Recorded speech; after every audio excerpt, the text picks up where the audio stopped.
नमस्कार, मैं डॉक्टर महेश चुग आज कक्षा 10 के लिए क्षितिज पुस्तक का पाठ 7 गद्य भाग नेताजी का चश्मा जो कि बोर्ड की दृष्टि से अत्यंत महत्वपूर्ण अध्याय है। अतः सभी प्रश्नों को अत्यंत सावधानी के साथ देखें। प्रश्न संख्या 1, सेनानी न होते हुए भी चश्मे वाले को लोग कैप्टन क्यों कहते थे? सेनानी न होते हुए भी चश्मे वाले को लोग कैप्टन इसलिए कहते थे क्योंकि उसमें देशभक्ति की प्रबल भावना थी। वह नेताजी की बिना चश्मे वाली मूर्ति देखकर आहत हुआ और अपनी तरफ से मूर्ति को चश्मा पहनाने लगा।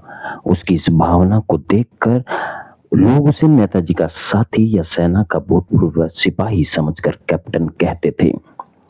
प्रश्न संख्या 2, हालदार साहब ने ड्राइवर को पहले चौराहे पर गाड़ी रोकने के लिए मना किया था, लेकिन बाद में तुरंत रोकने को कहा। हालदार साहब पहले मायूस क्यों हो गए थे? हालदार साहब पहले यह जानकर मायूस हो गए थे कि कैप्टन की मृत्यु हो गई है। अब नेताजी की मूर्ति पर चश्मा पहनाने वाला कोई नहीं रहा, अतः मूर्ति बिना चश्मे की होगी। ख, मूर्ति पर सरकंडे का चश्मा क्या उम्मीद जगाता है? सरकंडे का चश्मा निश्चित ही किसी गरीब या बच्चों ने बनाकर मूर्ति को पहनाकर अपनी देशभक्ति का परिचय दिया था। अतः मूर्ति पर सरकंडे का चश्मा यह उम्मीद जगाता है कि देशभक्ति का जज्बा लोगों के दिलों से समाप्त नहीं हुआ है। देश का नागरिक अपने अपने तरीके से देशभक्ति व देश निर्माण में योगदान दे रहा है। ग, हालदार साहब इतनी सी बात पर भावुक क्यों हो उठे? हालदार साहब के लिए नेताजी की मूर्ति पर चश्मा लगाना इतनी सी बात नहीं थी, बल्कि बहुत महत्वपूर्ण थी, क्योंकि यह बात उनके मन में आशा जगाती थी कि अब भी हमारे देश के गांव कस्बों में देशभक्ति की भावना जीवित है। इसी खुशी से वे भावुक हो उठे थे। प्रश्न संख्या 3, आशय स्पष्ट कीजिए। बार बार सोचते क्या होगा उस कौम का जो अपने देश की खातिर घर गृहस्थी, जवानी, जिंदगी सब कुछ होम देने वालों पर भी हंसती है और अपने लिए बिकने के मौके ढूंढती है। उपयुक्त पंक्तियों का आशय यह है कि कुछ लोग देश की खातिर अपना सब कुछ बलिदान कर देते हैं। वे अपनी घर गृहस्थी, अपनी जवानी, यहाँ तक कि अपनी जिंदगी भी देश के लिए कुर्बान कर देते हैं, परंतु उनके इन बलिदानों पर स्वार्थी लोग हंसते हैं और उन्हें पागल और सनकी कहते हैं। जिस देश में देश प्रेमियों पर हंसने वाले लोग रहते हैं, उस देश का भविष्य उज्जवल नहीं हो सकता। प्रश्न संख्या 4, पान वाले का एक रेखा चित्र प्रस्तुत कीजिए।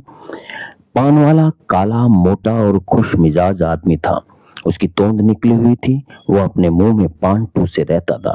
जब भी कोई व्यक्ति आकर उससे कुछ पूछता तो वह पहले पीछे मुड़कर पान की पीक थूकता था, फिर बताता था। बताने के साथ वह हंसता जाता था, जिससे उसकी तोंद थिरकने लगती थी और उसके पान वाले लाल काले दांत दिखने लगते थे। वह बात बनाने और हंसी उड़ाने में भी उस्ताद था, साथ ही वह भावुक भी था। प्रश्न संख्या 6, प्रश्न संख्या 5, उलंगड़ा क्या जाएगा फौज में? पागल है पागल। कैप्टन के प्रति पान वाले की इस टिप्पणी पर अपनी प्रतिक्रिया लिखें। कैप्टन के प्रति पान वाले की टिप्पणी सही नहीं थी, क्योंकि कैप्टन सही अर्थों में एक देशभक्त था। देशभक्ति की भावना से पूरित होकर ही वह नेताजी की मूर्ति पर चश्मा लगाता था। ऐसे देशभक्तों की कमियां नहीं देखी जानी चाहिए, बल्कि उनकी देशभक्ति को सलाम करना चाहिए। रचना और अभिव्यक्ति का प्रश्न संख्या 6, निम्नलिखित वाक्य पात्रों की कौन सी विशेषता की ओर संकेत करते हैं?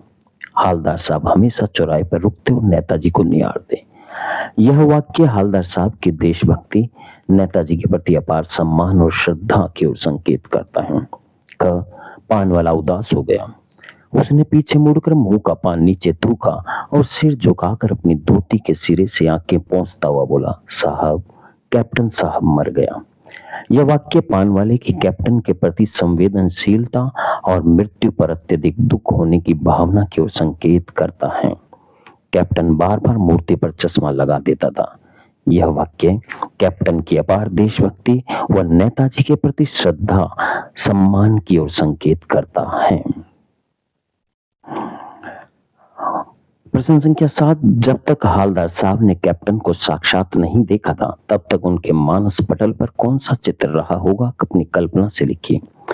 जब तक हालदार साहब ने कैप्टन को साक्षात नहीं देखा था तब तक उनके मानस पटल पर एक अलग ही छवि रही होगी। जैसा कि कैप्टन शब्द बोलते ही हमारे मानस पटल पर फौजी वर्दी पहने एक हृष्ट पुष्ट पुरुष का चित्र सामने आता है, उसी प्रकार हालदार साहब के मानस पटल पर कुछ इसी प्रकार का चित्र रहा होगा। उन्होंने सोचा होगा कि कैप्टन नेताजी का साथी था या उनकी सेना का भूतपूर्व सिपाही रहा होगा।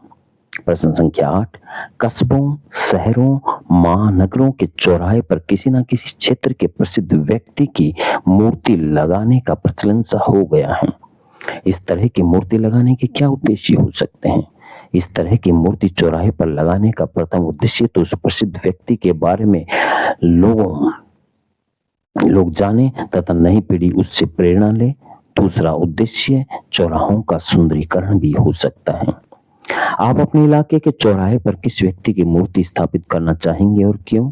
हम अपने इलाके के चौराहे पर किसी शहीद की मूर्ति स्थापित करना चाहेंगे ताकि उसके बारे में जानकर लोगों में भी देश प्रेम का जज्बा उत्पन्न हो और वे भी देश के लिए शहीद होने के लिए तैयार रहें।